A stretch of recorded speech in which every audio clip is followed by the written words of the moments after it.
दिल में यहाँ पर तो भैया हिट एंड मिस ही चले जा रहा है, तो चले जा रहा है वृंदा और संजय के बीच में। और अब तो हाल ये है कि दोनों एक ही अस्पताल में हैं, पास पास भी है, लेकिन फिर भी एक दूसरे को देख ही नहीं पा रहे।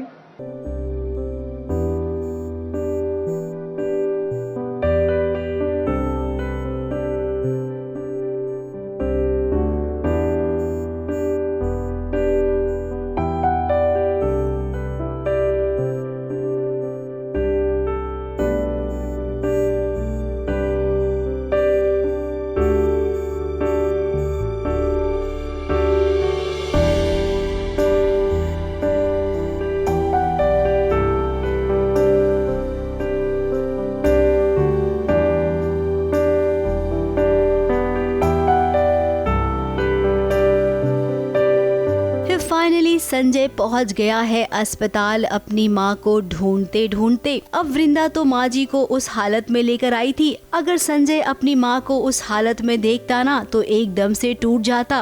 वृंदा ने माँ जी की जान आज बचा ली है। अब इस शहर में वृंदा अकेली है। हालांकि स्वाति उसे अपनी बहन मानती है, लेकिन वो खुद स्वाति की जिंदगी से दूर हो गई है। अब स्वाति की माँ भी तो वृंदा पर कितना कहर ढाती है, फिर ऐसे में ये दुखों का पहाड़ वृंदा पर ही गिरता है। अब अस्पताल में इतने करीब होने के बाद भी वृंदा और संजय एक दूसरे को नहीं देख पाए, और वृंदा तो चाहती ही है कि वो संजय की जिंदगी से दूर चली जाए। मैं देखती हूँ, मैं प्रॉपर्ली तो देख नहीं पाती हूँ संजय को, बट वही शैडोज में उनका परिवार आता है तो मुझे ऐसा लगता है कि मुझे उन्हें डिस्टर्ब नहीं करना चाहिए। और उनका परिवार इतनी फिक्र कर रहा है उनकी, तो अब उनके पास कोई है उन्हें संभालने के लिए। मैं यहाँ से निकल जाती हूँ और अपने घर जाती हूँ, तो वही थोड़ा सा हिट एंड मिस होता है। संजय मुझे नहीं देख पाते, मैं संजय को नहीं देख पाती, और संजय अपनी एंगेजमेंट छोड़ के आए जो कि मुझे नहीं पता, but as a viewers point of view मैं आपको बता रही हूँ कि संजय की एंगेजमेंट हो रही होती है, तो वो एंगेजमेंट छोड़ के आते हैं क्योंकि उनकी माँ अस्पताल में है। अब क्या वाकई में आपको लगता है कि वृंदा चली जाएगी अपने गाँव, संजय और स्वाति की सगाई हो जाएगी?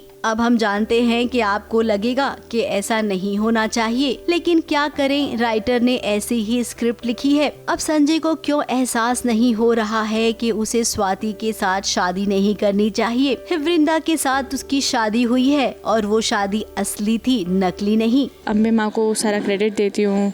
मुझे अम्बे माँ पे अटूट विश्वास है, तो मेरे हाथ में जो मौली बंदी होती है, जो पूरा चुनरी होती है अम्बे माँ की, माँ ने मुझे दी होती है मेरी रक्षा के लिए, मैं वो निकालती हूँ और वो उन्हें दे देती हूँ कि अभी आपको रक्षा की ज़्यादा ज़रूरत है।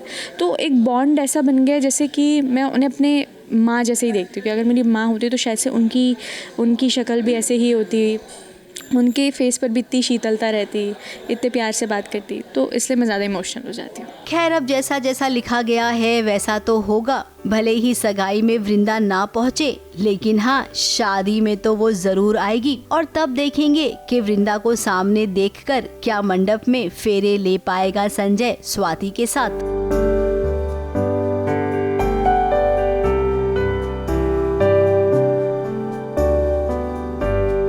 मुंबई से स्नेहिल यादव के साथ एबीपी न्यूज रिपोर्ट।